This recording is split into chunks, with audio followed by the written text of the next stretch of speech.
কৃষক কৃষি তার উন্নয়ন সব নিয়ে আমাদের এই আয়োজন।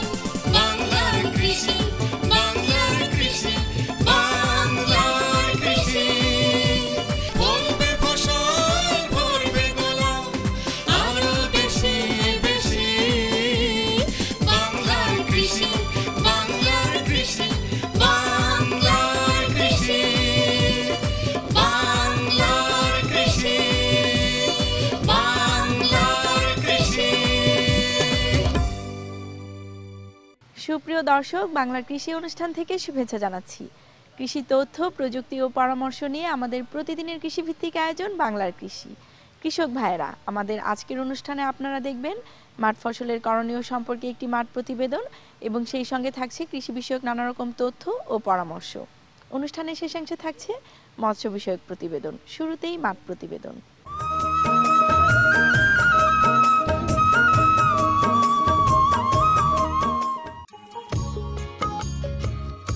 বাংলাদেশ ফলের দেশ।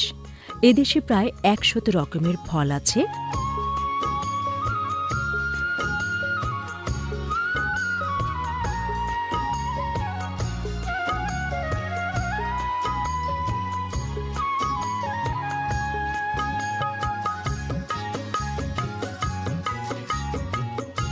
তার মধ্যে আম একটি সুস্বাদু ফল। এদেশের বৃহত্তর রাজশাহী জেলা আমের জন্য প্রসিদ্ধ এলাকা হিসেবে পরিচিত।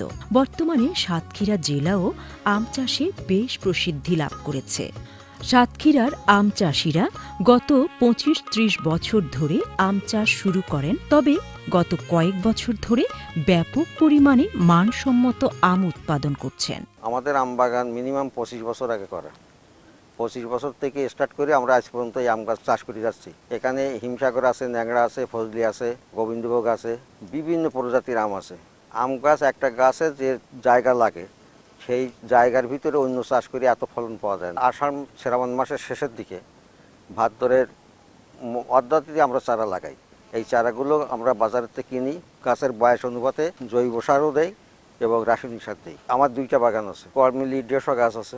ব্যাপারীদের কাছে বিক্রি করে দিই বাগান। 2টা বাগান মিলে 1.5 লাখ টাকা বিক্রি হয়। খুব বেশি জাতের আম এখানে হয় না। এখানে উৎপাদিত জাতগুলোর মধ্যে রয়েছে গোবিন্দভোগ, হিমসাগর, ল্যাংড়া, আম্রপলি, গোপালভোগ ও ফজলি। তবে গোবিন্দভোগের আবাদ বেশি। এ জাতটি আগাম ফলন দেয়।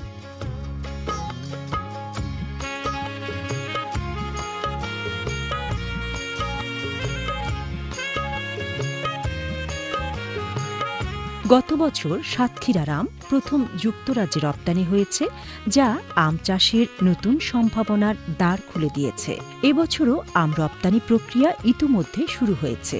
এ এলাকার আম চাষিরা আম বাগানে নানা ধরনের মিশ্র ফলের আবাদ করে বাড়তি আয়ও করে থাকেন। আমের বাগান মালিকরা সাধারণত আমের মুকুল আসার পূর্বেই আমের বাগান বিক্রি করে আগাম টাকা পেয়ে থাকেন। সাধারণত বাগানের আয়তন ভেদে 2 থেকে 10 লাখ টাকায় বাগান বিক্রি করেন।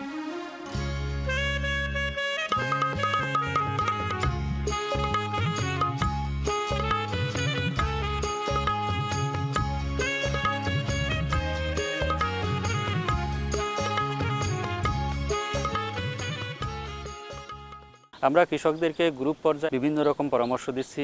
আম বাগানে মুকুল আসার আগ থেকে শুরু করে পরিপক্ক হওয়ার পরে আম হারভেস্ট করা পর্যন্ত আমরা তাদের দিক নির্দেশনা দিয়ে নিরাপদ এবং পরিবেশ বান্ধব পদ্ধতিতে আম উৎপাদনের জন্য তাদের বিভিন্ন রকম নির্দেশনা দিয়ে যাচ্ছি। বিশেষ করে আম বাগানগুলোতে সেক্স ফেরোমনের ফাঁদের ব্যবহার বৃদ্ধি করা এবং জৈবিক পদ্ধতিতে বালাই দমনের বিভিন্ন রকম ব্যবস্থা গ্রহণ করা সহ আম যাতে প্রাকৃতিকভাবে পরিপক্ক করে সেটা বাজারজাত করা যায় এবং সেটা যাতে নিরাপদভাবে বাজারজাত করা যায় সেই বিষয়ে তাদের সার্বিক পরামর্শ দিচ্ছি।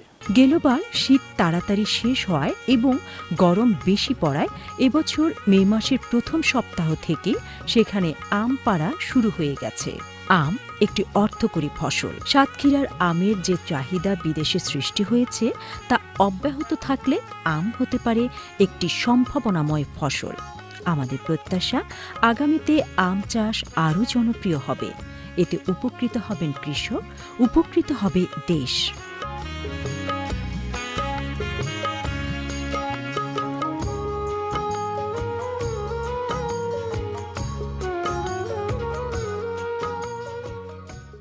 কালীগঞ্জ উপজেলায় প্রায় 800 হেক্টর জমিতে আম বাগান রয়েছে, সেখানে প্রায় 8000 মেট্রিক টন আম উৎপাদিত হবে বলে আমরা আশা করছি। নিরাপদ আম উৎপাদনের জন্য আমরা কৃষকদেরকে বিভিন্ন ধরনের পরামর্শ দিচ্ছি। সাতক্ষীরা জেলায় এবং কালীগঞ্জ উপজেলায় গোবিন্দভোগ, হিমসাগর, ল্যাংড়া, ফজলি, আম্রপালি এই জাতগুলি বিশেষভাবে এখানে উল্লেখযোগ্য।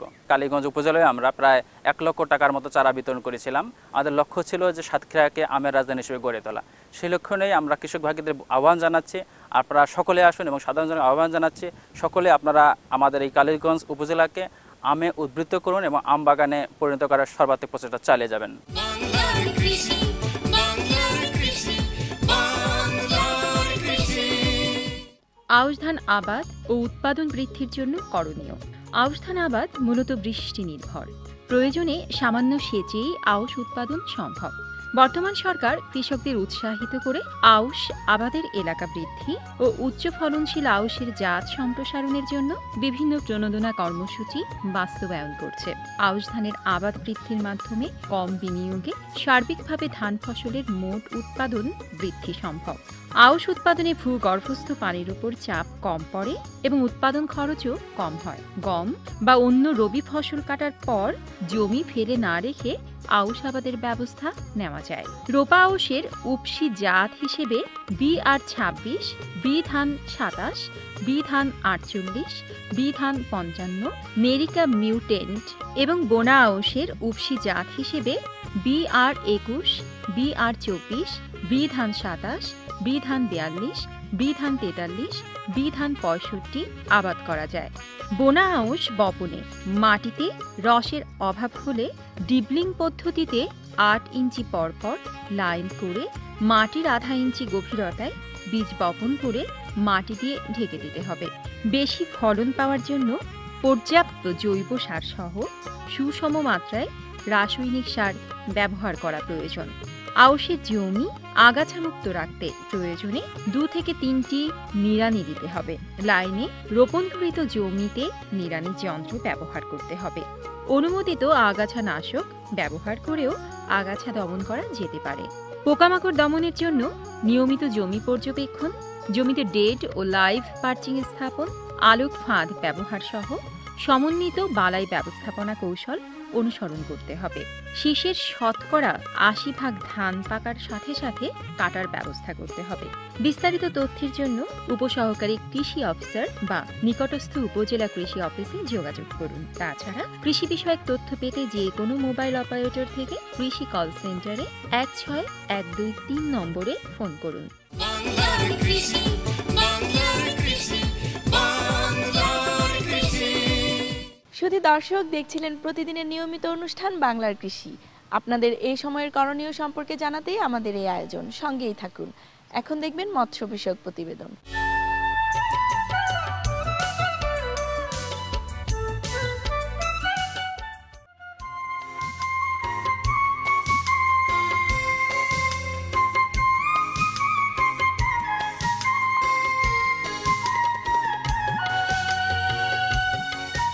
চিংড়ি বাংলাদেশের অর্থনীতিতে অত্যন্ত গুরুত্বপূর্ণ। এ সম্পদ একদিকে যেমন দেশের অভ্যন্তরীণ আমিষের চাহিদা পূরণে অবদান রাখছে, তেমনি বৈদেশিক মুদ্রা অর্জনেও দ্বিতীয় বৃহত্তম খাত হিসেবে অনবদ্য ভূমিকা রেখে চলেছে। গলদা চিংড়ি চাষিগণ প্রায়ই যে সমস্যায় পড়েন তা হল পুকুরে সময়মতো মজুদের জন্যে গুণগত মানসম্পন্ন পোনা পাওয়া যায় না। সে প্রেক্ষাপটে বাংলাদেশ মৎস্য গবেষণা ইনস্টিটিউট এর নদীকেন্দ্র গৃহাঙ্গন হ্যাচারিতে গলদা চিংড়ির পোনা উৎপাদন ও উন্নত নার্সারি ব্যবস্থাপনা এই প্রযুক্তিটি ব্যবহার করে অত্যন্ত স্বল্প স্থানে অল্প খরচে কার্যকরভাবে গলদা চিংড়ির পোনা উৎপাদন করা যায়। এ প্রযুক্তিতে সিমেন্টের ট্যাঙ্ক নার্সারিতে প্রতি ঘনমিটারে 1000 থেকে 1500 গলদা চিংড়ির পিএল প্রতিপালন করা সম্ভব। এ প্রযুক্তিতে ফিল্টার নেট দ্বারা হাঁপা তৈরি করে প্রতি ঘনমিটারে 500 থেকে 700 পিএল প্রতিপালন করা যায়। পিএলের বাঁচার হার শতকরা 70 থেকে 75। এ পর্যন্ত নদীকেন্দ্র চাঁদপুর থেকে 150 জন আগ্রহী মাছ চাষী উদ্যোক্তাকে এ প্রযুক্তি সম্পর্কিত প্রশিক্ষণ প্রদান করা হয়েছে। প্রায় 15 জন উদ্যোক্তা চিংড়ি চাষি এ প্রযুক্তি ব্যবহার করে গলদা চিংড়ির পোনা উৎপাদন করছে। সফলভাবে চিংড়ি চাষ করতে অবশ্যই আমাদের বৈজ্ঞানিক কলাকৌশল ব্যবহার করতে হবে।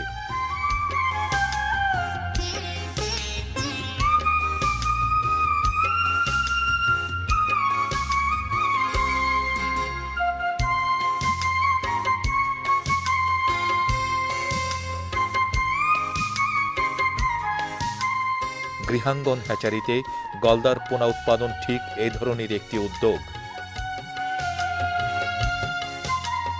আমাদের প্রত্যাশা মৎস্য গবেষণা ইনস্টিটিউট উদ্ভাবিত এ প্রযুক্তি ব্যবহার করে গলদা চাষিগণ আরও বেশি বেশি গলদা উৎপাদন করে দেশের অর্থনৈতিক উন্নয়নে আরও বেশি অবদান রাখবেন।